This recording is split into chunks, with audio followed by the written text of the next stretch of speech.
¿Qué tal, gente guapa de YouTube? Recordad, seguidme en Twitch, así no os perdéis ningún directo. Hoy vamos a leer esta preciosidad. Mirad, mirad.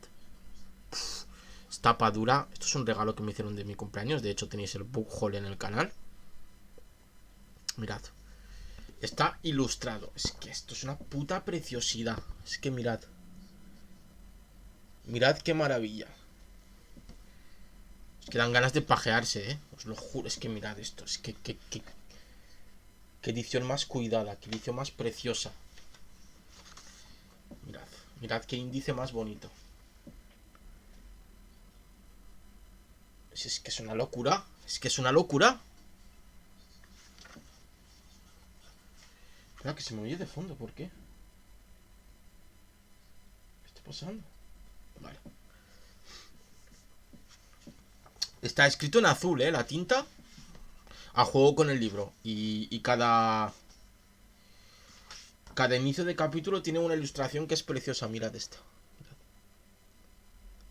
Es que es una puta preciosidad. Es una puta pasada. Entonces vamos a empezar a leerlo. Tengo muchas ganas. Vamos a ver qué nos cuenta aquí el Tito Marco Aurelio. Y me gustaría empezar pues leyendo la introducción. Me la he mirado por encima. Y la introducción pues nos introduce al personaje. La persona en este caso. Y creo que es interesante pues saber, por si no sabéis quién es Marco Aurelio, pues es interesante que empecemos por la introducción, ya que nos pone en contexto al personaje y a la persona, ¿no? Así que, sin más preámbulos, preparo el micro, lo dejamos bien puestito y empezamos con esta preciosa edición. Meditaciones de Marco Aurelio. Esto es una presentación, ¿vale? En el año 161 después de Cristo, un hombre singular se convertía en emperador de Roma. Encarnaba para muchos al rey filósofo que había soñado Platón en su república ideal, que por cierto la hemos leído en Twitch y también la tenéis en el canal de YouTube entera. Si es que todo esto no para de ser quizá las mejores masterclass de vuestra vida, madre mía. Era Marco Aurelio Antonino Augusto. Nacido en el año 121 después de Cristo, recibió una sólida formación en retórica, pues el anterior emperador, Adriano, lo había elegido para sucederle siendo él aún adolescente. Estudió en griego y en latín, se ejercitó en la lucha y en la caza y conoció, en resumidas cuentas, la educación de un joven noble vinculado a la vida de palacio. Aún así, desde edad muy temprana, optó por centrar sobre todo su atención en la filosofía y en particular en la obra de Epicteto, máximo exponente, junto con Séneca, del estoicismo romano. Un estoico. Para los que seáis estoicos, yo no lo soy. Cuando por fin accedió al trono, el nuevo dirigente insistió en compartirlo con su hermano Lucio Vero, y así, por primera vez en la historia de Roma, y hasta el fallecimiento de este en 1609. En el 169, la ciudad estuvo gobernada por dos coemperadores con poderes análogos. Durante su reinado, Marco Aurelio vio Roma amenazada por el resurgimiento del Imperio Parto y los ataques de marcomanos y otras tribus bárbaras, por rebeliones en Egipto, por el auge del cristianismo y por una pandemia, como la que tenemos nosotros ahora mismo, quizá de viruela, que haría estragos en todo el territorio y se conocería con el nombre de su familia, la peste antonina. Posiblemente, esta enfermedad fue la que acabó con su vida. Murió en 180 después de Cristo, estando en campaña militar en Sirmio, ciudad de la Serbia actual, o quizá en Vindobona, Viena, dejando un legado que se conoce como la Edad de Oro de Roma. Sin embargo, ninguna de sus campañas militares, ni las reformas legales, monetarias y sociales que emprendió lograron apartarlo del cultivo de la filosofía. Escribió en lengua griega estas meditaciones. Su organización y su tono, con excepción del libro 1 de agradecimiento, lo revelan más como un cuaderno de anotaciones personales que como una obra concebida para ser publicada. De ahí también, quizá, su expresión directa y asequible. Es una colección de recordatorios o indicaciones eminentemente prácticas que lo ayudarían, como recomendaba Epícteto, a aplicar los planteamientos filosóficos de los estoicos y a conjugar tal ejercicio con la abrumadora responsabilidad, quizás sin parangón en la época, de ser emperador de Roma. La que sigue es una obra de las más importantes del estoicismo, centrado en el dominio de la propia persona y en la vida virtuosa como medios para alcanzar la plenitud. En ella, usando un lenguaje claro, aunque nada trivial, su autor subraya la importancia de aceptar la realidad tal como se nos presenta, de vivir el presente para no caer en el desasosiego, y recuerda que el que una experiencia sea buena o mala depende únicamente de nuestro modo de concebirla. Solo hay una cosa sobre la que podemos tener un dominio absoluto: nuestra propia mente. Por eso es importante cultivar nuestra vida interior, huir de complicaciones y enfrentamientos poco fructíferos, centrarse en lo que nos es dado dominar y saber aceptar sin más lo que escapa a nuestro gobierno. Vista a través de este cristal, nuestra existencia no resulta complicada ni la felicidad es una meta inalcanzable. Pero además, la serenidad nos lleva a tomar decisiones acertadas con respecto a las demás. Como buen estoico, Marco Aurelio se propone dejar que la sabiduría y la virtud guíen sus pasos, con el convencimiento de que todos nuestros actos deben ir encaminados hacia un bien mayor.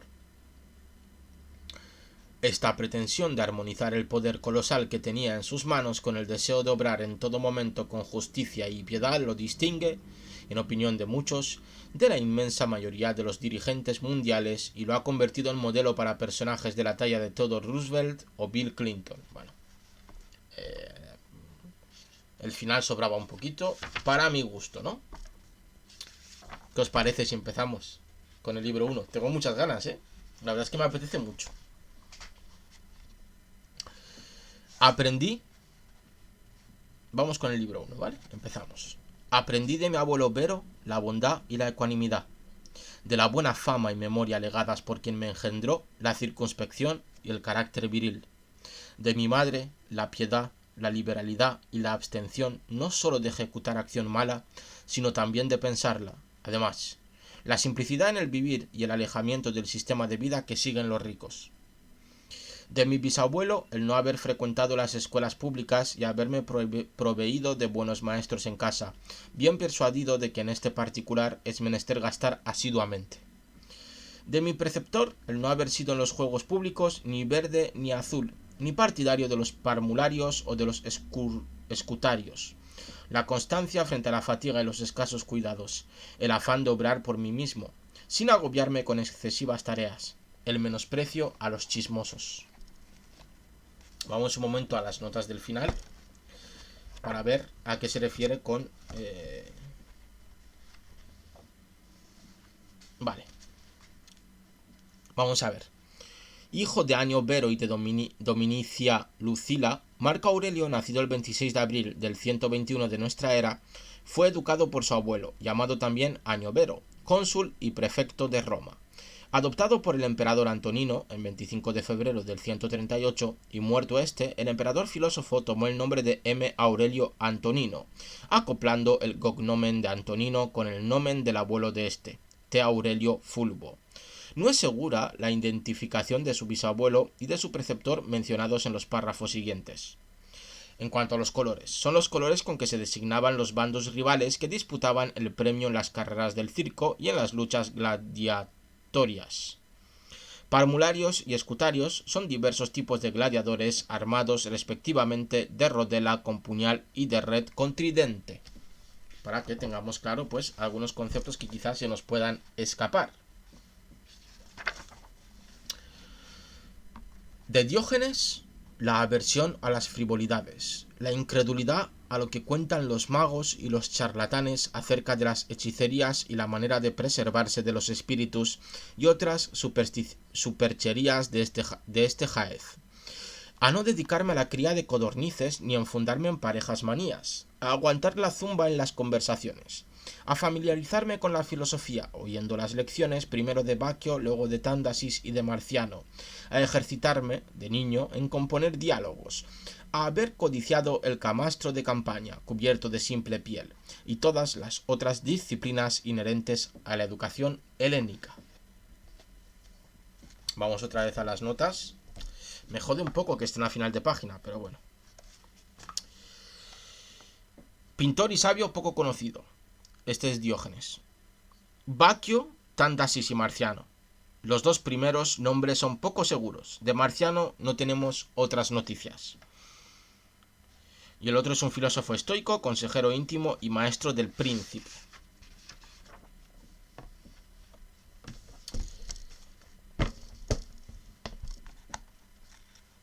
Vamos a seguir.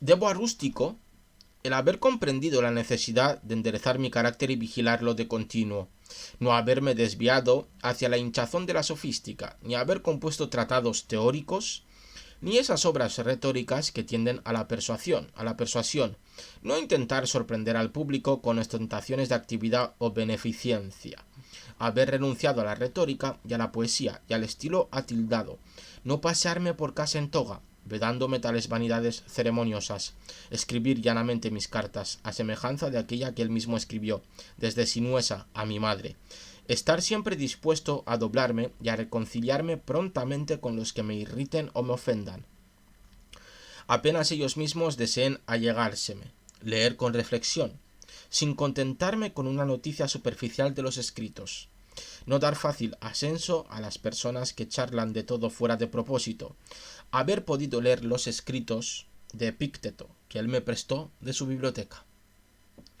Debo a Apolonio la independencia de espíritu, la decisión sin perplejidades, el no dejarme regir, ni aun en las cosas mínimas, por otros principios que por la razón, permanecer siempre igual, en los dolores más agudos, en la muerte de un hijo, en las largas enfermedades, haber visto claramente, ante su viviente ejemplaridad, que se puede juntar el mayor ímpetu a la dulzura, el no mostrar ningún desabrimiento a lo largo de las lecciones, haber visto a un hombre que juzgaba ciertamente como la menor de sus cualidades su experiencia y su destreza en transmitir la doctrina, haber aprendido cómo hay que aceptar las finezas de los amigos sin dejarse esclavizar por ellas y sin rechazarlas toscamente. A Sexto, la benevolencia y el modelo de una casa patriarcal, la idea de la vida conforme a la razón natural, la gravedad sin afectación, la solicitud desvelada por los amigos, la tolerancia con los necios y los atolondrados, en suma, la armonía con todos. De este modo, su trato les ganaba con más atractivo que cualquier lisonja, y les inspiraba a la vez el más profundo respeto, la habilidad en descubrir con exactitud y método y en regularizar los principios necesarios para la vida. No haber nunca manifestado ni aun en apariencia seriales de cólera u otra pasión. Antes bien, poseer un carácter muy pacífico y al mismo tiempo entrañable, la propensión a la alabanza, pero con discreción, la vasta erudición, sin pedantería. De Alejandro el Gramático aprendí a no censurar, a no zaherir a quienes se les fue un barbarismo, un solecismo o cualquier viciosa pronunciación, sino a anunciar con maña aquella única palabra que convenía proferir, bajo la forma de una respuesta, de una confirmación o de una deliberación sobre el fondo mismo, no sobre la forma, o por otro medio apropiado de hábil sugerencia. De frontón, el haber comprendido hasta qué punto llega la envidia, la duplicidad y la hipocresía de los tiranos, y cómo, de ordinario, esos personajes que llevan entre nosotros el nombre de patricios son, en cierto modo, insensibles a la estima. Vemos que no se lleva muy bien con los ricos, Marco Aurelio. Vamos un momento a las notas a final de página, porque hay unas cuantas cosas que hay que leer. Vale. La toga era el traje oficial de los romanos, su vestido de gala. En la intimidad de la casa, el romano siempre vestía túnica, simple además. Luego, es una ciudad de la campaña. Luego, Apolonio y Rústico eran los filósofos de máximo prestigio de la época. Sexto de Queronea, también estoico, sobrino de Plutarco. Este principio estoico fue declarado brevemente así por Cicerón. Poco más sabemos de este gramático, preceptor de Marco Aurelio, y del otro Alejandro el Platónico, mencionado en la Meditación 12. De este último hizo la oración fúnebre Arístides. Frontor Frontón era retor y orador famoso, escritor mediocre, de segundo orden, pero varón excelente, muy caro a su discípulo Marco Aurelio, en cuya educación marcó una influencia decisiva. Muy interesante, ¿no? Vamos a seguir. Vamos a ver qué más nos cuenta aquí nuestro querido Marco Aurelio. Que me pica la nariz. A ver.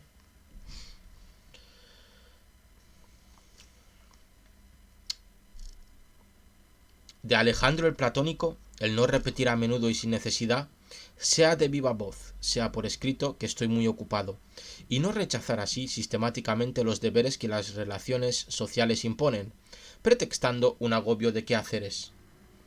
De Catulo, el no despreocuparme por las quejas de los amigos, aun en el caso de que fuera inmotivada la queja, sino al contrario, intentar restablecer las relaciones de amistad, elogiar de grado a los maestros, como es fama que lo hacían Domicio y Atenodoto, amar sinceramente a los hijos.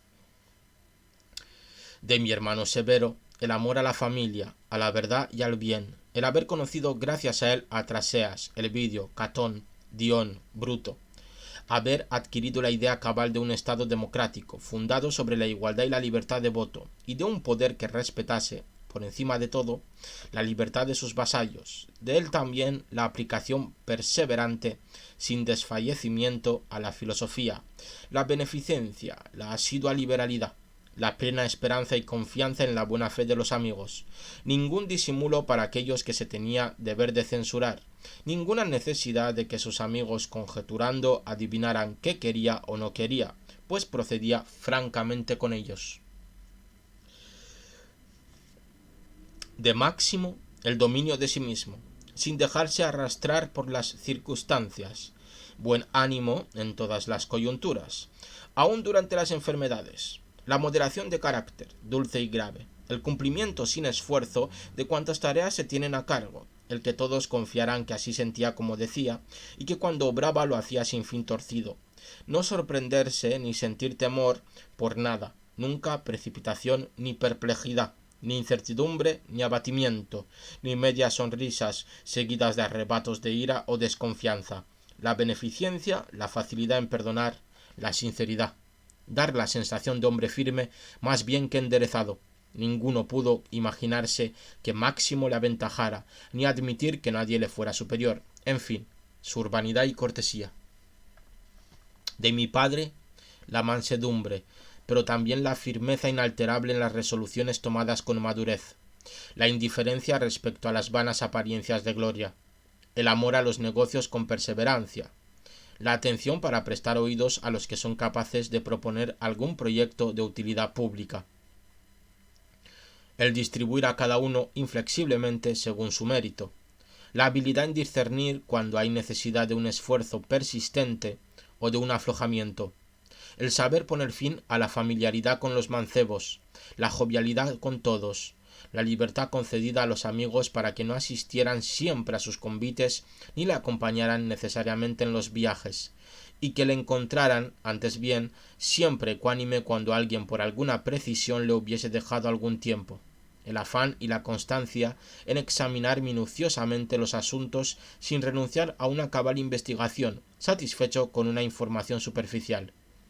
el cuidado en conservar a los amigos sin mostrárseles fastidiado ni excesivamente apasionado, el arte de abastarse a sí mismo en todo, manteniendo la serenidad, la atención en prever de lejos y en ajustar muy de antemano todos los pormenores sin alboroto, la represión de las aclamaciones y de todo género de lisonja que pudieran hacerle, la vigilancia constante sobre los grandes intereses del Estado, la administración con cuenta y razón de los impuestos públicos y la tolerancia con las murmuraciones que en este particular le zaherían. Ningún temor supersticioso en el culto a los dioses. Respecto a los hombres, ninguna bajeza para granjearse la popularidad, como mostrarse demasiado obsequioso o demasiado amigo del populacho. Antes bien, sobriedad en todo, conducta constante, experiencia del vivir decoroso sin deseo de novedades, el uso de los bienes que contribuyen al regalo de la vida, y de ellos le había colmado la fortuna, a la vez sin fausto y sin excusas, de suerte que los gozaba sin rebozo cuando caían en sus manos, y no los echaba de menos cuando le faltaban. Nadie había podido tacharle de charlatán, de adulador, de pedante. Al contrario, todo el mundo reconocía en él a un hombre maduro, consumado, inaccesible a la adulación, capaz de hacer frente a los asuntos ajenos, sin olvidar los propios. Además, el respeto con que trataba a los que se daban de veras al ejercicio de la filosofía. En cuanto a los que lo fingían, sin dirigirles reproche alguno, no se dejaba embaucar por ellos. A más de esto, su plática, afable y encantadora, sin llegar a la hartura, la diligencia con que cuidaba razonablemente la compostura de su cuerpo, pero no como quien ama en demasía la vida, sin refinamiento y tampoco sin negligencia, sino que así, gracias al cuidado de su persona, no tuvo casi nunca necesidad de recurrir a la medicina ni a los medicamentos de uso interno o externo. Sobre todo, su complacencia exenta de envidia en los hombres excelentes en alguna facultad, por ejemplo, la elocuencia, la jurisprudencia, la ética o bien otra ciencia. La ayuda que les prestaba para que consiguiera cada uno los honores que merecía a tenor de sus particulares profesiones, teniendo siempre a la vista la disciplina de los antepasados, pero sin hacer de ello alarde, amoldarse a dichas costumbres. No era de los que propenden a desplazarse o a desasosegarse, sino que gustaba de permanecer largo tiempo en los mismos sitios y quehaceres. Al cesar los violentos ataques de sus dolores de cabeza, se entregaba pronto, rejuvenecido y vigoroso, a sus tareas habituales.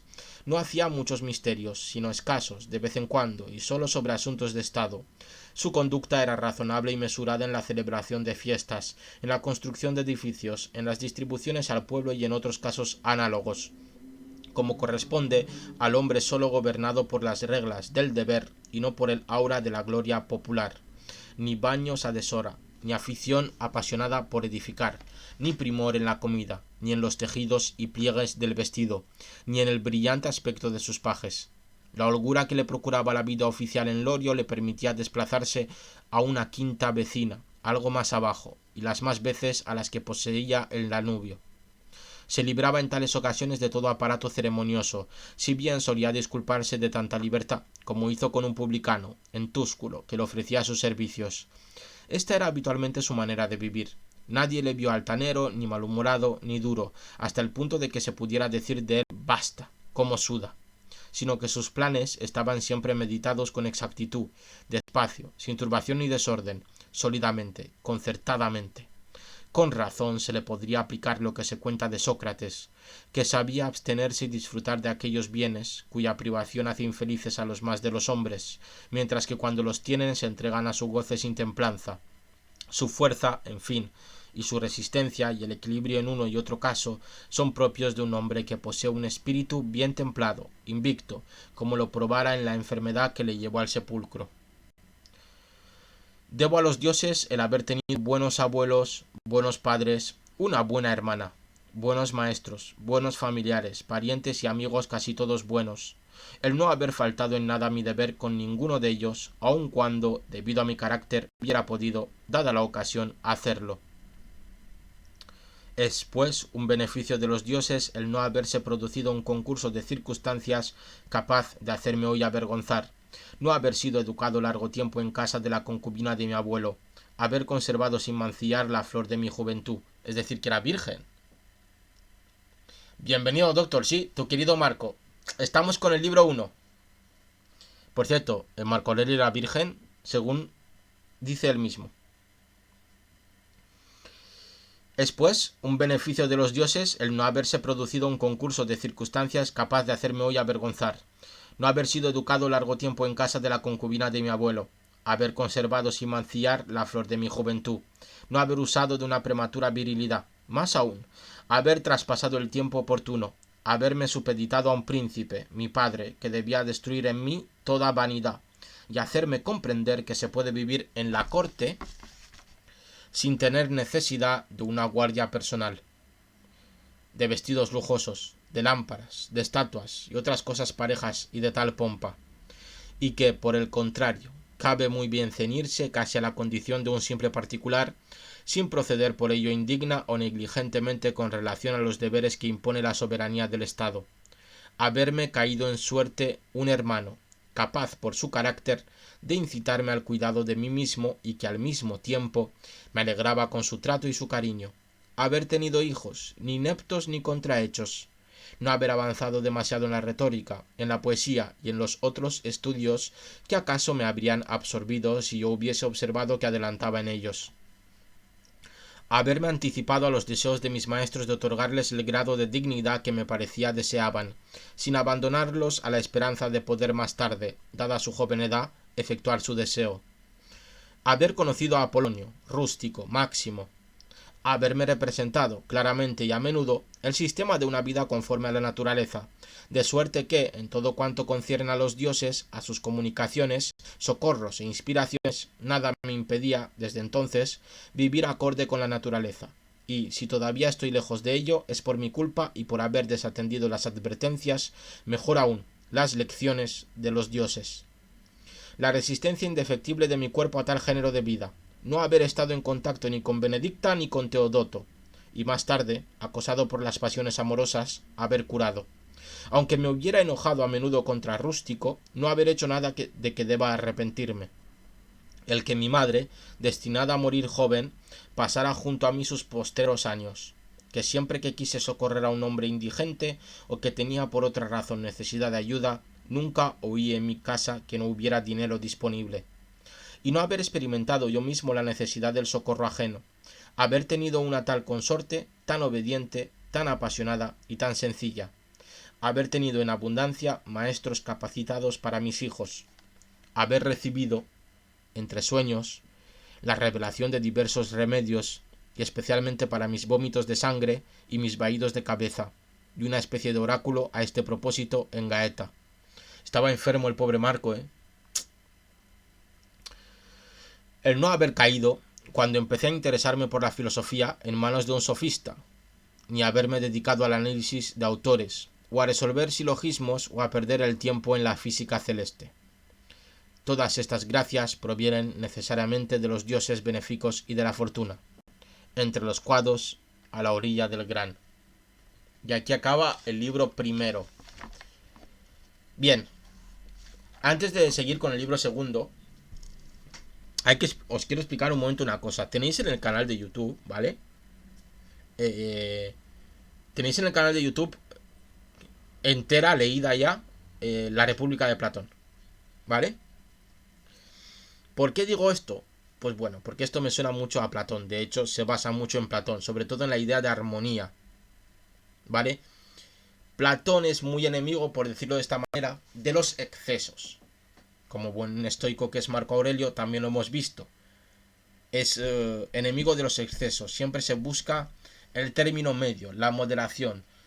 No hay que ser ni muy bueno ni muy malo. No hay que enfadarse mucho. No hay que hacer esto, no hay que hacer lo otro. Sino que hay que estar comedido, hay que estar tranquilo. Como buen estoico. Muy bien, como buen estoico. Pero todo esto viene de Platón. Esto no se lo inventó Marco Aurelio. Esto viene de Platón. Platón es uno de los primeros que dijo esto, ¿no? Que todos los demás, que si querías tener la virtud, que si querías ser el mejor de los mejores, pues deberías de estar en un término medio, ¿no? Deberías de tener cierto equilibrio, tanto en tus emociones como en tus acciones. Importante, en ambas, acciones y emociones. Sería algo, fijaos, sería algo tan estúpido como no ames mucho, y si eres un asesino, puedes ser un asesino virtuoso, y solo serás un asesino virtuoso si matas, pero no mucho. Más o menos, vendría a decir a ser así, ¿vale? El estoicismo, simplificado, y lo leeremos aquí, ¿vale? Porque lo vamos a leer entero. Pero me refiero, para que se entienda, el estoicismo no tiene nada que ver con la moralidad de ser bueno o malo, como he dicho antes. Por eso he puesto el ejemplo del asesino. Según el estoicismo, serías un buen asesino siempre y cuando matases moderadamente. Entonces serías un asesino top. No sé si me explico. O si eres un ladrón, serías un buen ladrón siempre y cuando robases moderadamente. Y os vuelvo a enseñar. Esto me lo han regalado en mi cumpleaños. Mirad esto. Esta edición. Es preciosa. Es una locura esta edición, madre mía. Es tapa dura y mirad qué dibujos tiene.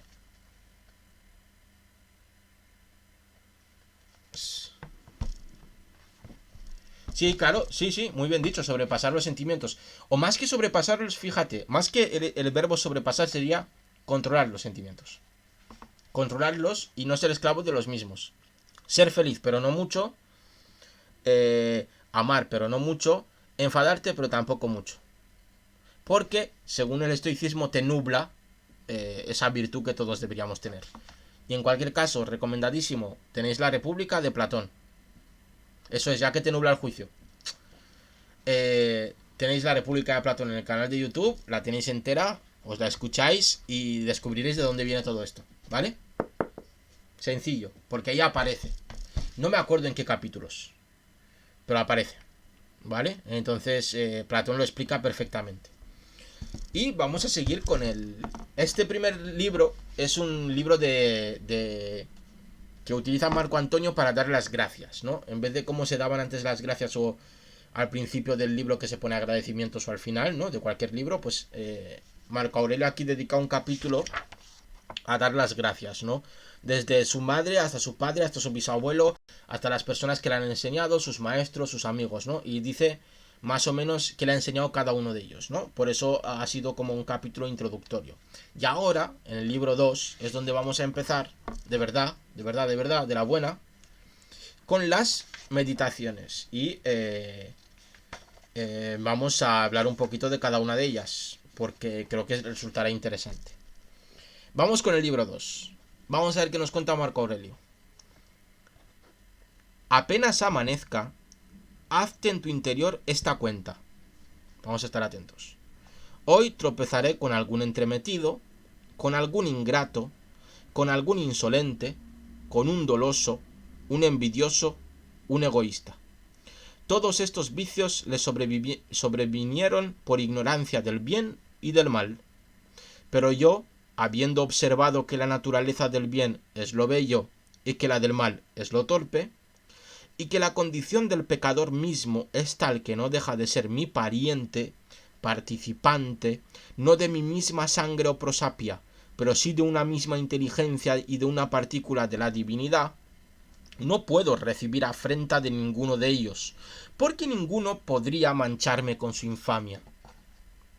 No puedo tampoco enojarme contra mi pariente ni aborrecerle, pues hemos sido creados para ayudarnos mutuamente, como lo hacen los pies, las manos, los párpados, los dos órdenes de dientes, el superior y el inferior.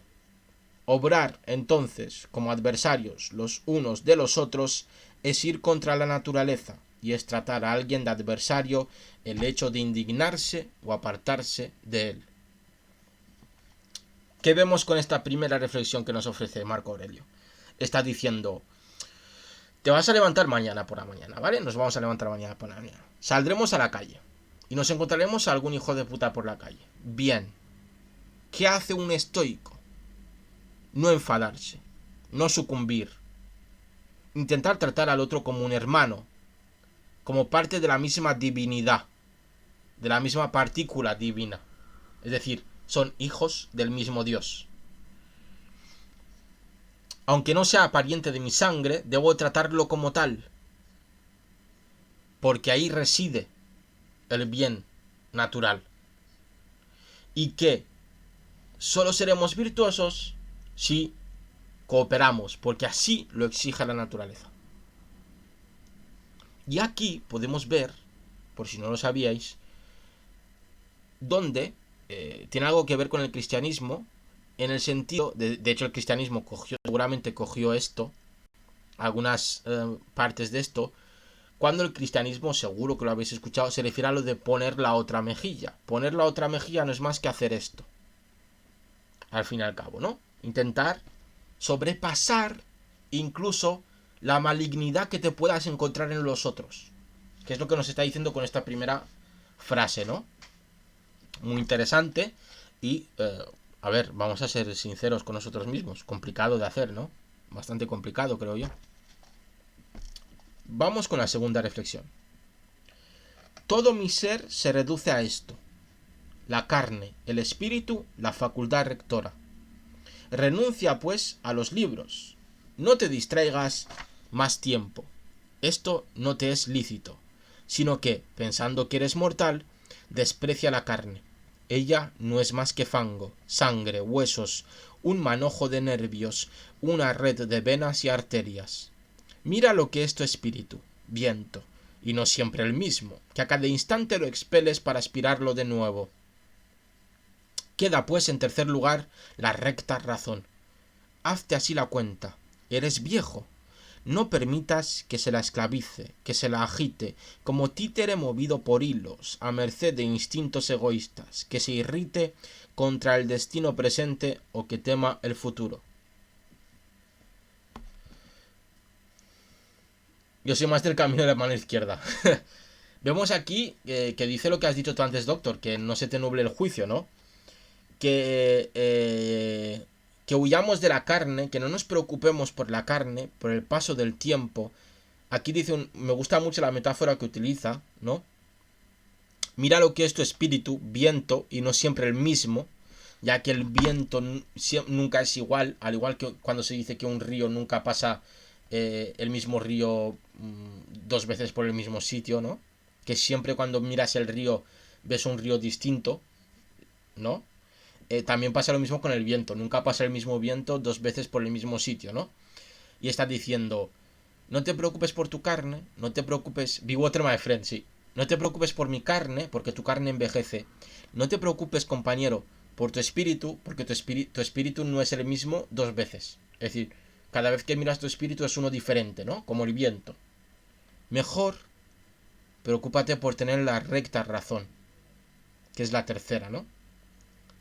Así, no podrás ser esclavo, no podrás agitarte, no podrás ser un títere movido por los hilos, no podrás estar a merced de instintos egoístas y no podrás irritarte por el presente ni temer el futuro, siempre y cuando tengas la recta razón.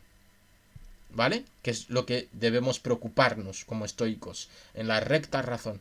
Olvidarnos de la carne, olvidarnos del espíritu, centrarnos en la recta razón. ¿Vale?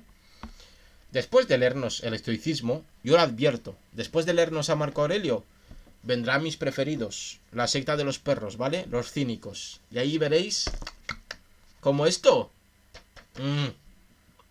Pues de Doctor no le va a gustar mucho, los cínicos, pero bueno, llegaremos a ello, Yo creo que será muy interesante ir poco a poco leyendo estas obras de filosofía que creo que son importantes y que, por cierto, recomendadísimo. Antes prefiero que todo el mundo se lea las meditaciones. Se me ha caído el separador.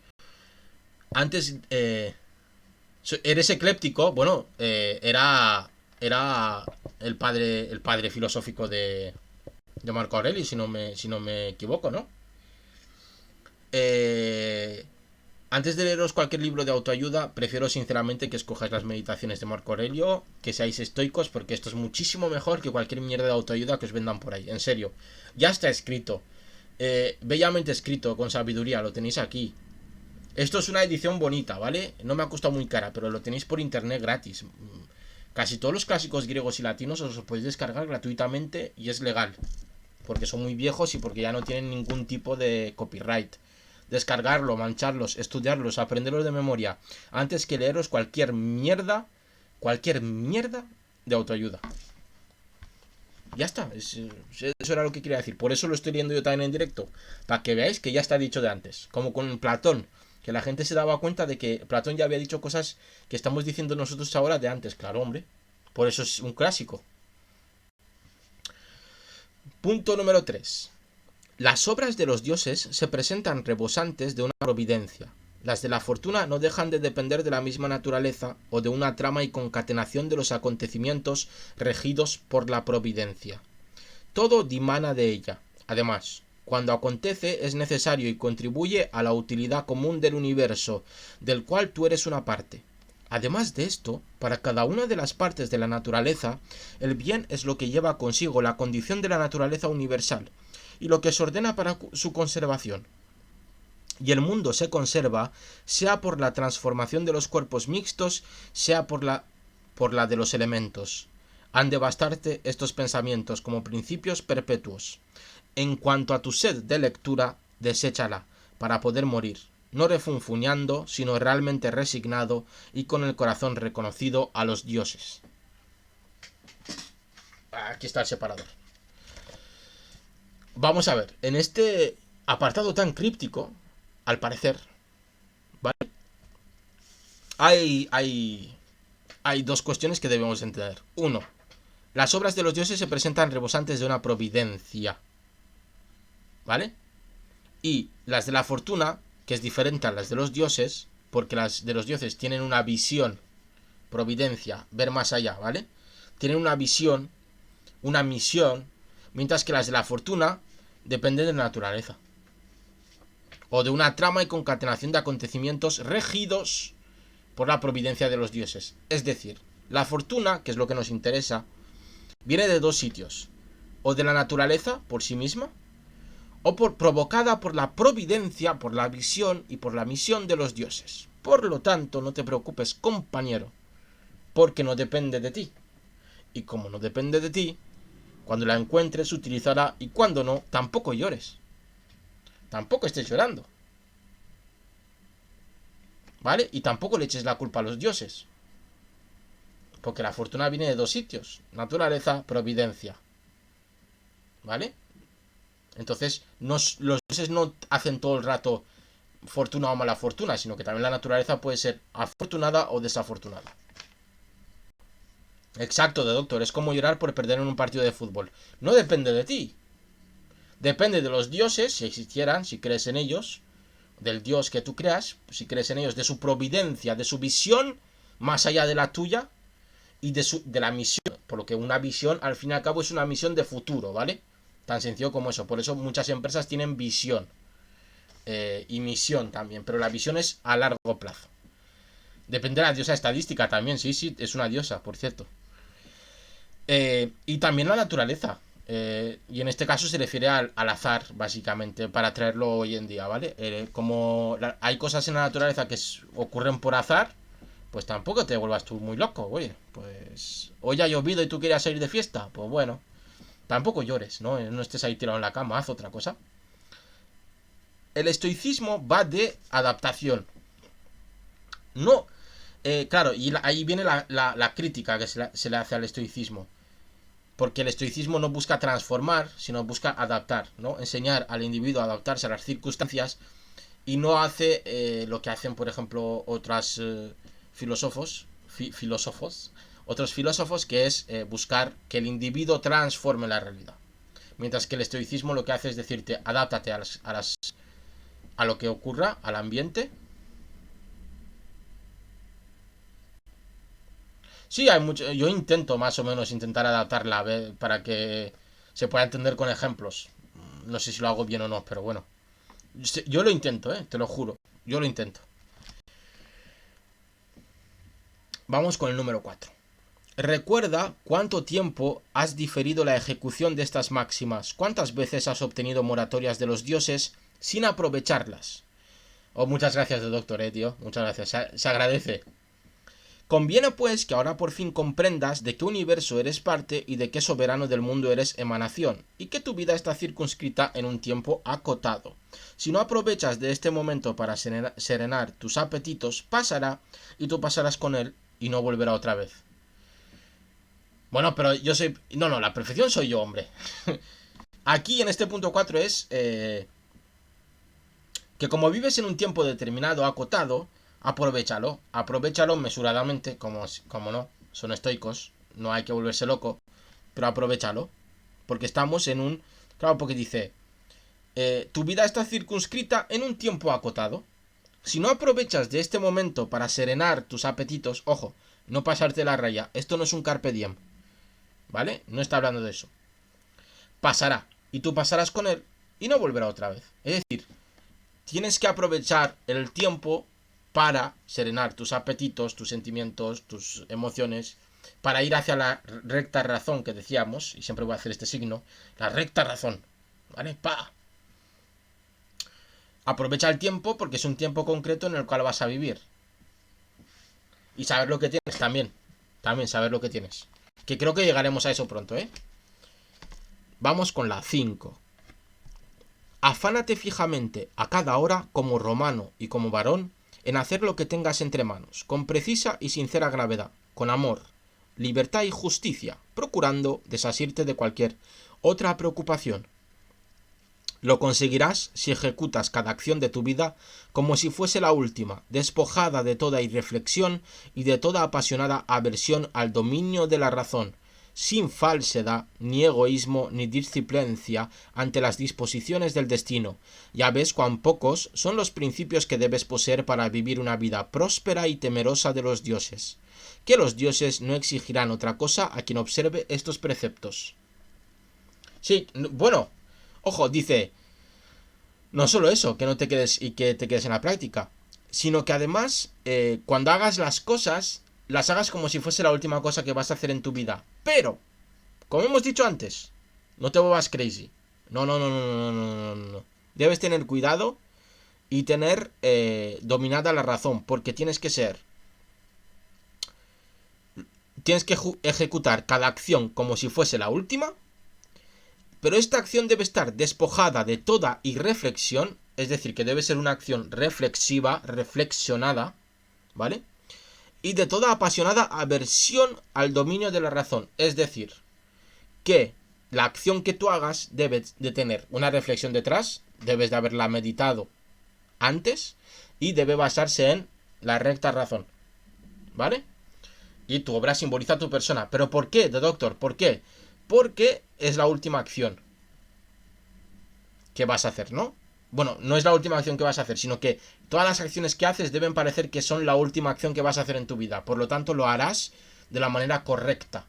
Y además, si crees en dioses o en Dios, no se enfadarán contigo porque sigues unos preceptos de virtud y de rectitud. Por lo tanto, ellos estarán on fire contigo. Vamos con la 6. Sí, ser estoico y perfeccionista, por ejemplo, es una putada muy gorda. Porque tienes ahí dos handicaps que... Uf. Vamos con la 6. Ultrájate a ti misma, alma mía, y no encontrarás luego la ocasión de reparar el honor que a ti misma debes. Breve es la vida de todos. La tuya se te pasó casi toda, y no te aprecias cuando por el contrario mides tu felicidad por lo que acontece en las almas ajenas. Otra vez el maldito automod, pero ya estaría. Pam. Sí, sí, yo no soy perfeccionista. Yo soy más bien el caos. Por eso soy cínico y no estoico. Pero entiendo que ser estoico y perfeccionista debe ser la muerte. Debes estar todo el rato así en tensión. Y aquí dice una cosa que se dice ahora mismo también. Se dice en muchas personas. Oye, no midas la felicidad por la felicidad que tienen los demás. La felicidad que tú debes tener, mídela por la felicidad que tú crees que debes tener. Por eso dice: breve es la vida de todos, la tuya se te pasó casi toda y no te aprecias cuando por el contrario mides tu felicidad por lo que acontece en las almas ajenas. Si recordáis, porque aquí habla de almas y no de personas, si os miráis la República de Platón, veréis que la felicidad es una cualidad del alma, ¿vale? No de la persona. Y eso lo dice Platón, ¿vale? Recordemos. Si, como hemos hecho bien en leer aquí Platón antes, porque claro, todo eso nos referencia a esto. Todo lo que estamos leyendo aquí nos referencia a Platón. Y Platón dice que una de las cualidades del alma es la felicidad, sí, la felicidad. Por eso aquí habla de alma. También Marco Aurelio no dice persona feliz o tú como individuo eres feliz, sino habla del alma, ¿no? Para que os pongo ya en contexto también, para que se entienda. Vamos con la 7. No te distraigan los incidentes exteriores. Desocúpate para aprender algo más de bueno y cesa de andar girando como una devanadera. Conviene asimismo precaverte de otra clase de extravío, que desvarían los que, a causa de tantos quehaceres, se hastían de la vida y no tienen blanco alguno al que dirijan todos sus esfuerzos y en suma sus ideas. No abarques más de lo que no puedes... No era así el dicho. ¿Cómo era el dicho? No cojas más de lo que no puedes abarcar. Bueno, que te dediques a poquitas cosas, que lo hagas bien, no intentes hacer muchas y mal. Es lo que está diciendo aquí en el número 7. Punto. ¿Vale? Porque está diciendo, los que desvarían a causa de tantos quehaceres se hastían de la vida y no tienen blanco alguno al que dirijan todos sus esfuerzos y en suma sus ideas. Muy bien, gracias de doctor. El que abarca mucho poco aprieta. Pues esto es la reflexión número 7. Tal cual, ¿no? Dedícate a poquitas cosas, hazlas bien, porque si no te vas a dispersar mucho y no vas a conseguir nada. Vamos con la número 8. No es fácil tropezar con un hombre que se ha desgraciado por dejar de entrometerse en lo que ocurre en el alma de los demás. Pero los que no escudriñan los movimientos de su propia alma, fuerza es que sean desgraciados. Sí, menos multitasking, y eso que vivimos en la era del multitasking, porque la tecnología nos permite hacer miles de cosas a la vez. Pero deberíamos de hacer una, dos, tres como mucho, con calma, como dice aquí muy bien Marco Aurelio, con calma, con tranquilidad, trabajando como si fuese la última cosa que hacemos en nuestra vida, pero siendo reflexivos, con la recta razón, siempre por delante, con tranquilidad, y tendremos el favor de los dioses, iremos al paraíso, tal cual. ¿Qué está diciendo aquí? Que los que son desgraciados consigo mismo, ¿vale? Con sí mismos, perdón, también lo serán con los demás. Si no te quieres a ti mismo, no vas a querer a los demás. Sencillo. Pum, traído al presente. ¿Qué más queréis? Pum, pam. Estamos hoy muy a tope. Vamos con la 9. Es menester tener siempre presentes estos principios. ¿Cuál es la naturaleza del universo y cuál es la mía? ¿Qué relación existe entre esta y aquella? ¿Qué parte del universo soy yo? ¿Y cuál es el universo mismo? Y que nadie te impida hablar y obrar siempre conforme con la naturaleza de la cual eres parte. Ahí estamos, esa es muy buena frase. Si no tienes algo en tu interior, ¿cómo vas a llegar a otras personas? Claro. Y aquí está diciendo que en este apartado número 9 está diciendo que es muy importante que sepas el lugar que tú ocupas en el mundo, ¿vale? Porque así, bueno, esto tiene también más intríngulis detrás, porque así no tendrás el ego tan subido si te das cuenta de que eres una mota de polvo en lo que sería el universo. Y esto te facilita también otra cosa, no ponerte encima pesos que tú no puedes sobrellevar, ¿no? Porque hay pesos que nos ponemos muchos encima que al final no podemos sobrellevar, no podemos resolver ciertos problemas de la vida. Tenemos que saber que somos simplemente, como he dicho antes, una mota de polvo en el universo y que por lo tanto la relación que debemos tener con el entorno que nos rodea, claro, el peligro de los son es imposible, sí, el peligro de ponerse en metas que no podemos alcanzar o metas que incluso escapan a nuestra acción del día a día. Joder, ya me gustaría a mí acabar con el hambre en el mundo o con la guerra, pero no puedo, pero no porque yo no quiera, sino porque escapa a la acción que yo pueda hacer. Soy una mota de polvo en el universo. Bueno, tengo que aprender eso. Lo segundo, tengo que aprender que eso es lo natural, que no es nada malo. Y cuando aprenda esas dos cosas, entonces actuaré conforme a la naturaleza. Es decir, pondré mi granito. O intentaré cambiar de alguna manera que vea yo que es viable. Que vea yo que de verdad produce un cambio también. O querer el cuerpo de esa Instagramer, o ser esa Instagramer, o querer esos, ¿cómo se llama? Esos followers. Todo eso, bueno, pues no va así la cosa, ¿no? Vamos con el 10. Como filósofo ha juzgado Teofrasto, que es un filósofo, cuando en aquella comparación que hacía de los tipos de faltas afirma, como haría cualquiera que comparase regido por el sentido común, que las faltas cometidas por concupiscencia son más graves que las cometidas por ira. Menudo seminario, sí. En efecto, el hombre montado en cólera experimenta cierta pena y una secreta angustia de corazón al desviarse de la razón. Pero el que peca por concupiscencia, vencido por el deleite, aparenta una cierta debilidad y afeminamiento al incurrir en estas faltas. Con razón, pues, y como filósofo digno de tal nombre, Teofrasto sostiene que los desórdenes cometidos por placer son más censurables que los cometidos con dolor. Ciertamente, en el último caso, el culpable parece ser un hombre provocado por la justicia y forzado a inflamarse en cólera.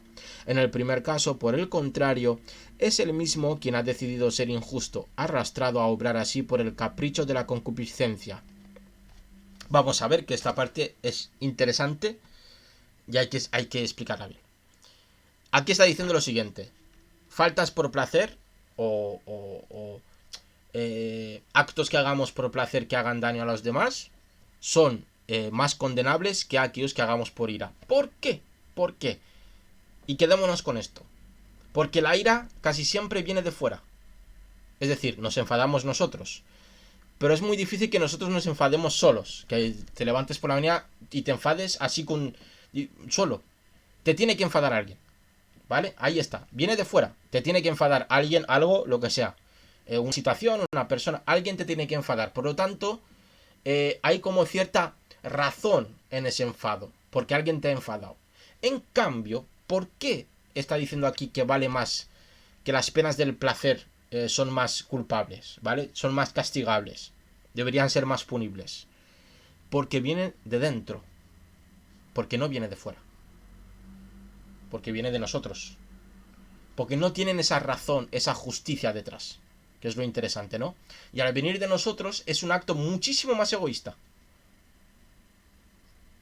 Claro, sí, o la venganza, la ira, la cólera, porque un tercero te haga algo por una situación que tú has visto que consideres injusta.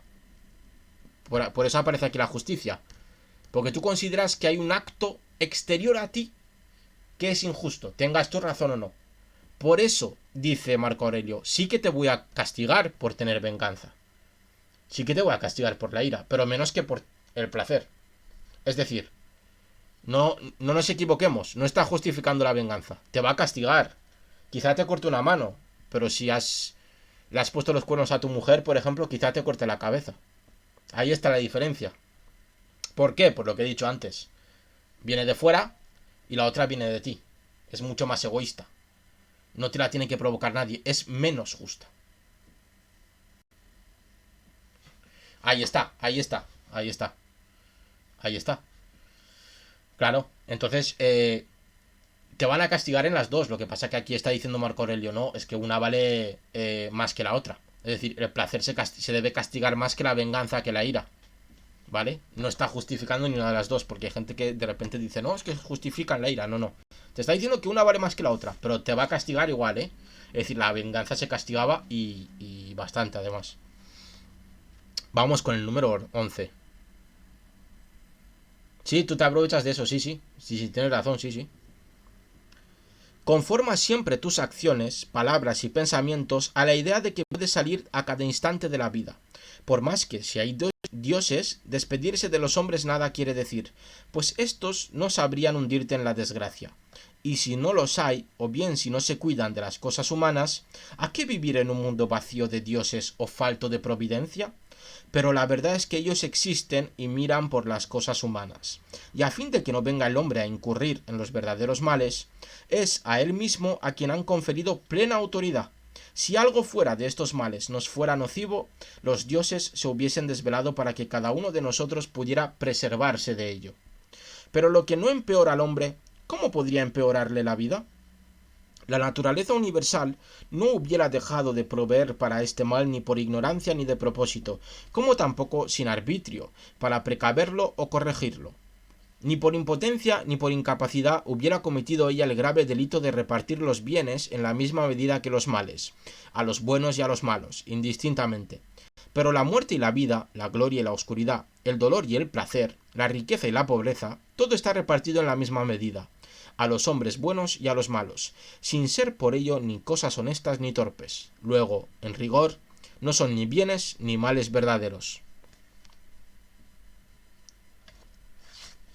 Vamos a ver. Dos cosas de este apartado. Una. Ni la muerte ni la vida, ni la gloria ni la oscuridad, ni el dolor ni el placer, ni la riqueza ni la pobreza son bienes ni males verdaderos. ¿Vale? Es decir, para Marco Aurelio, no son bienes ni males verdaderos, sino que son circunstancias naturales que se da tanto para las personas que son buenas verdaderamente como las personas que son malas verdaderamente. Es decir, depende de la providencia, depende de esa fortuna que él ha dicho antes, ¿vale? Y segundo, y aquí está diciendo una cosa, los dioses, con su providencia, con su visión de futuro, ya han visto todo lo que nos va a ocurrir. Por eso nos dejan libre arbitrio. Sí, que la vida no es un cuento de Disney, sí, ahí te doy la razón. Y lo de los dioses se parece mucho, de hecho el cristianismo lo cogió también de aquí, en la cuestión del libre albedrío, ¿no? De que los dioses nos dejan espacio en la naturaleza para equivocarnos, entre comillas, aunque ellos ya lo han visto con su providencia, ¿no? Es lo que nos está diciendo aquí. Número 12. ¿Con cuánta velocidad se pasa todo? En el mundo, los cuerpos y en la posteridad, su memoria. ¿De qué condición son todos los objetos sensibles y con particularidad aquellos que nos halagan por el placer o nos espantan por el dolor o resuenan por la vanidad a todos los vientos? ¿Cómo aparece todo vil, despreciable, vasto, destructible, muerto a las mentes capaces de percibirlo? ¿Qué son aquellos de cuyo modo de opinar y hablar depende la reputación? ¿Qué es la muerte? Pues, si se la mira aisladamente y se abstraen, por análisis de los conceptos, los fantasmas que la imaginación abulta, no se verá en ella más que un efecto de la naturaleza. Ahora bien, es evidentemente pueril temer los efectos de la naturaleza, y no sólo la muerte es efecto de la naturaleza, sino aún de su conveniencia. ¿Cómo se une el hombre con Dios y por qué parte de sí mismo y sobre todo, cómo está dispuesta esta parte del hombre? Fácil, no tengas miedo a la muerte, es una cosa natural. ¿Por qué iba a preocuparme algo que es natural? Recordemos que a lo que está diciendo aquí Marco Aurelio todo el rato es todo lo que pasa en la naturaleza, no warning, please. Don't worry, be happy. Es lo que tiene que pasar. Punto. La muerte es algo natural. Por lo tanto, no te preocupes por ella. Es lo que está diciendo, ¿vale? No, que no te frustre. Que no estés pendiente todo el rato de la muerte. Capítulo 13. Bueno, apartado 13, mejor. Nada más infeliz que el hombre que lo inquiere todo girando de aquí para allá, que escruta, como dice el poeta, las profundidades de la tierra, que indaga por conjeturas lo que acontece en el alma ajena, sin acabar de entender que le bastaría solo aplicarse al Dios que habita en su interior y venerarle como es debido. Este culto consiste en conservarse puro de pasiones, de temeridad y de disgusto por aquello que procede de los dioses y de los hombres, porque lo que viene de los dioses es digno de respeto por ser obra de sí virtuosa, y lo que viene de los hombres nos es querido a causa del parentesco, si bien a veces no deja de ser, en cierto sentido, objeto de compasión por su ignorancia del bien y del mal, ceguera no menor que la que nos impide poder discernir lo blanco de lo negro. También, muy buena de Doctor, sí, que la muerte de los demás pues nos parezca natural, sí, muy buena. Y aquí lo que nos está diciendo es que te preocupes por ti y qué. Lo que viene de los dioses es digno de respeto porque es virtuoso, es decir, el mal que te venga de los dioses es virtuoso, ¿vale? Acéptalo. El bien que te venga de los dioses, de esa providencia y esa fortuna, acéptalo, es virtuoso. Bien. Lo que viene de los hombres nos es querido porque nos viene de nuestros semejantes, ¿vale? Que aunque no sea del todo virtuoso, aunque tenga sus fallas, no deja de ser en cierto sentido objeto de compasión, porque como el hombre ignora el bien del mal, le impide discernir lo que es blanco y lo que es negro, todo aquello que hace el hombre puede darnos cierta pena, ¿no? Cierta, como dice aquí, compasión, es decir, mira a ese muchacho como intenta hacer el bien y la lía todo el rato, ¿no? Como, y seguro que se ha visto en películas de un personaje que intenta todo el rato hacer cosas buenas y la lía cada vez más, pues sería exacto el ejemplo de lo que está diciendo Marco Aurelio. Como no sabe discernir muy bien lo que es bueno de lo malo, pues lo único que podemos tenerle es compasión porque lo intenta. Por lo menos lo intenta. que vendría a ser, oye, por lo menos lo estás intentando. Te doy ese punto, ¿no? Te doy el punto, venga, lo estás intentando.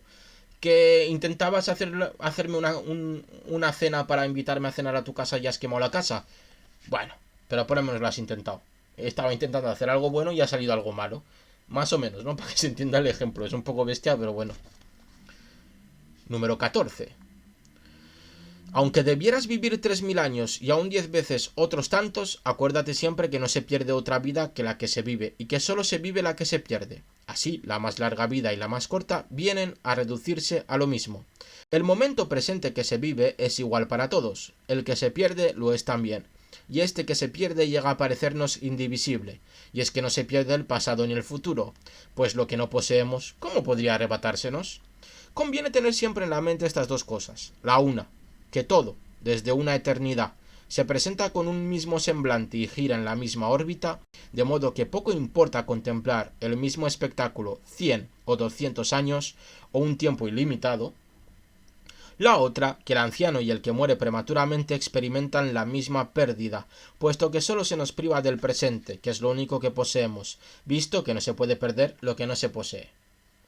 Aquí lo que hace es una igualación de la muerte, el tiempo relativo, bla bla bla bla bla bla, ¿vale? Por lo tanto, vale lo mismo que vivas 100 años que 20, lo que importa es cómo aproveches ese tiempo en el cual vives. Lo que importa es cómo aproveches el presente, porque como dice aquí, el pasado se acabó y el futuro, como no lo podemos tener, nos la suda, o nos la debería de sudar, ¿vale?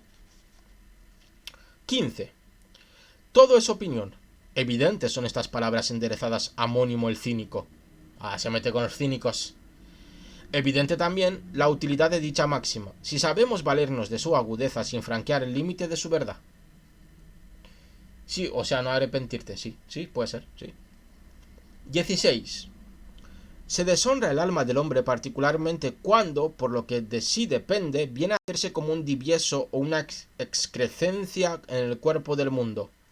Porque irritarse con alguno de los acontecimientos que sobrevienen es como un acceso de la naturaleza universal, de la cual participan las naturalezas de todos los otros seres. El alma se deshonra a sí mismo cuando se muestra adversa a algún otro hombre, o se comporta con él con intención de hacerle mal, como acontece con las almas poseídas de ira. Lo tercero, se deshonra cuando se da por vencida del dolor o el placer. Lo cuarto, cuando disimula, finge y altera la verdad por obra o de palabra. Lo quinto, cuando lanza su actividad o sus apetitos en blanco fijo, y lo ejecuta todo al azar, y sin continuidad, siendo así que aún las más pequeñas acciones debieran tender a un fin propuesto. Y el fin de los seres racionales es obedecer a la razón y a la ley de la naturaleza, la más augusta de las ciudades y los gobiernos. ¿Qué aparece aquí? De manera interesante. Si lo llevamos al cristianismo, pecados capitales, ¿vale? Porque aquí dice, el alma se deshonra a sí mismo cuando se muestra adversa a algún otro hombre,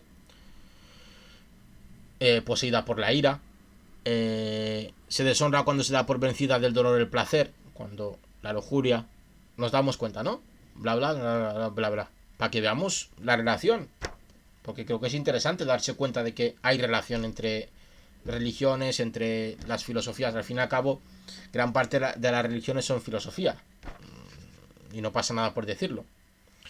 17.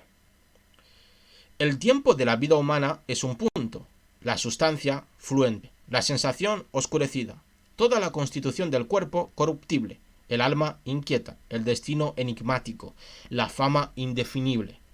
En resumen, todas las cosas propias del cuerpo son a manera de un río, las del alma sueño y vaho, la vida una lucha, un destierro, la fama de la posteridad olvido. ¿Qué hay, pues, que nos pueda salvar? Una sola y única cosa, la filosofía. Y esta consiste en conservar el Dios interior sin ultraje ni daño, para que triunfe de placeres y dolores, para que no obre al acaso y se mantenga lejos de toda falsedad y disimulo, al margen de que se haga o no se haga esto o aquello. Es más, para que acepte la parte que le toque y que se le asignen los varios sucesos accidentales como procedentes de aquel origen del que procede él mismo, y en particular, para que aguarde la muerte en actitud plácida, sin ver en ella otra cosa más que la disolución de los elementos de que consta todo ser viviente, si no hay nada temible para los mismos elementos en esta transformación incesante de uno en otro, ¿por qué temer la transformación y disolución de todas las otras cosas? Esto es conforme con la naturaleza, y nada es malo de cuanto a ella se acomoda. En Carunto. Punto. Se acabó. ¡Pau! Y ahí nos hemos quedado.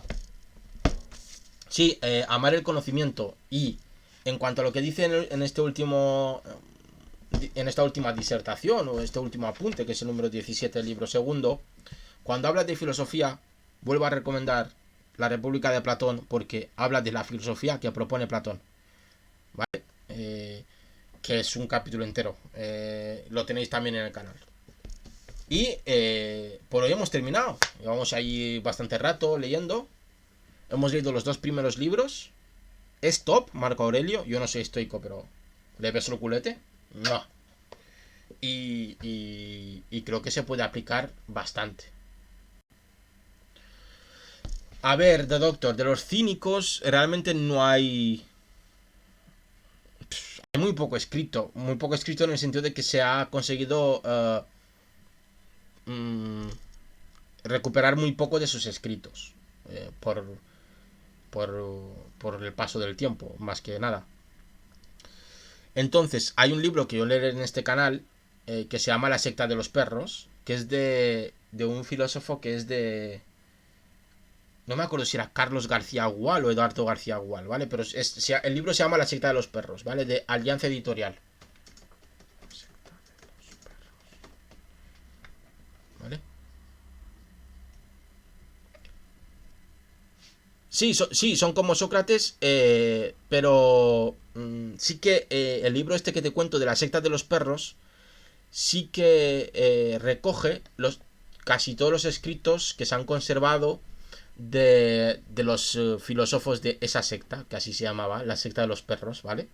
Entre ellos el más famoso de todos, que es Diógenes de Laercio, ¿vale? Entonces, en ese libro, pues se recopilan sus escritos, sus pensamientos, la manera que tenían de ver la vida. Porque había muchos, hay como platónicos, hay muchos filósofos, como socráticos también había mogollón, ¿no? Pues también cínicos había muchos, lo que pasa que pues llegó lo que tuvo que llegar, es decir, desgraciadamente no llegó todo. Entonces ese libro los recopila. En cualquier caso, después de de Marco, iba a decir Marco Antonio, madre mía, de Marco Aurelio, leeremos el de los cínicos porque me parece muy interesante, porque se contraponen en muchas cosas. Entonces es importante, creo, verlo. No he leído nada de Zenón, de estoico Zenón, no he leído nada.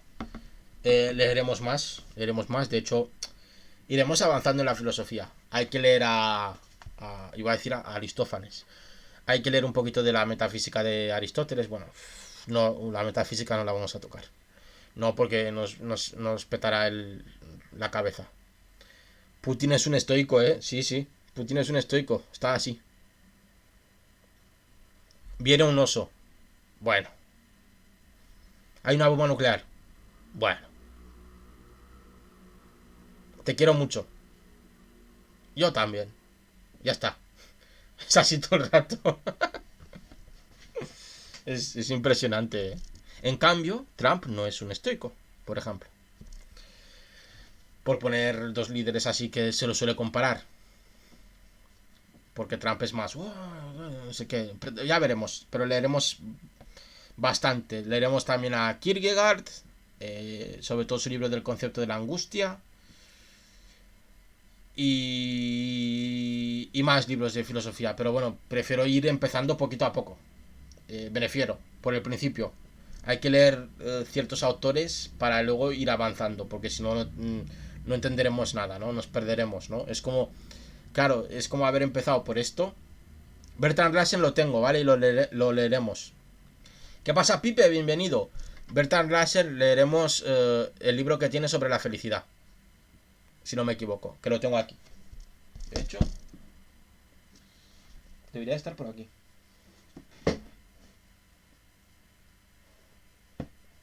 Debería.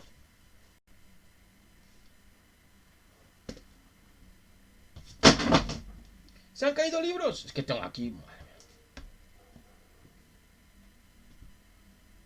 Bueno, por algún lado estará, no lo sé, pero lo tengo. Sobre la felicidad, ¿vale? Lo leeremos. Ese también, porque es interesante. Pero antes de llegar a Russell, debemos de ver algunos conceptos de la felicidad que existían antes. Estás muy metido en la filosofía en la filosofía. Estás muy en la filosofía de la ciencia. Pues léete a Foucault. No sé, es que claro, tienes que leer a filósofos del pensamiento. Y esos son muy chungos, ¿eh? Porque tienen ahí su teoría del conocimiento. Se me han caído todos los libros. Soy un desastre. Tengo aquí libros de segunda mano. Mirad. Muy viejos. Este es Asimov. No sé, a veces me compro libros de segunda mano. Porque son baraticos. Os lo recomiendo. Sobre todo en España hay una tienda que se llama Reread, ¿vale? Que... Iberlibros es buen portal, sí. Sí. Y también, si quieres comprar y no quieres comprar en Amazon, sobre todo en España, tienes todos mis libros, creo que se llama. Que están ahí todas las... Que es un Amazon de las librerías de español. Pero bueno, tenéis Reread, sobre todo en España, no sé si está en otros lados, que se escribe así, vamos. Pues si mi inglés no os gusta, estoy... Es que ya está empezando a hacer calor, porque... Vale. Que seguro que las tenéis en muchas ciudades, porque si está en la mía, está en la vuestra. Y yo me paso cada cierto tiempo para ver qué libros de segunda mano tienen, ¿vale? Y si te compras, cuantos más libros te compres, más barato es, ¿vale? Por ejemplo, si te compras un libro te cuesta 5 euros. Da igual el libro que sea. Da igual. Lo grande, lo gordo, lo bonito que sea, da igual. Si te compras 5, por ejemplo, cada libro te cuesta 2 euros. Por lo tanto, 5 libros te cuestan 10 euros, que es lo que suelo comprar yo. Me elijo 5 libros y me gasto solo 10 euros y tengo 5 libros de segunda mano. Y muchas veces te encuentras joyas muy interesantes. Por ejemplo, yo me estoy haciendo la biblioteca de Asimov y me voy pillando cada libro de Asimov que veo. Por ejemplo, este Inferno de Isaac Asimov, que está escrito con otro gacho, con Roger McBride Allen, pues me lo cogí de ahí también y no está mal. Entonces os la recomiendo enormemente. Me despido de los de YouTube, voy a apagar esto.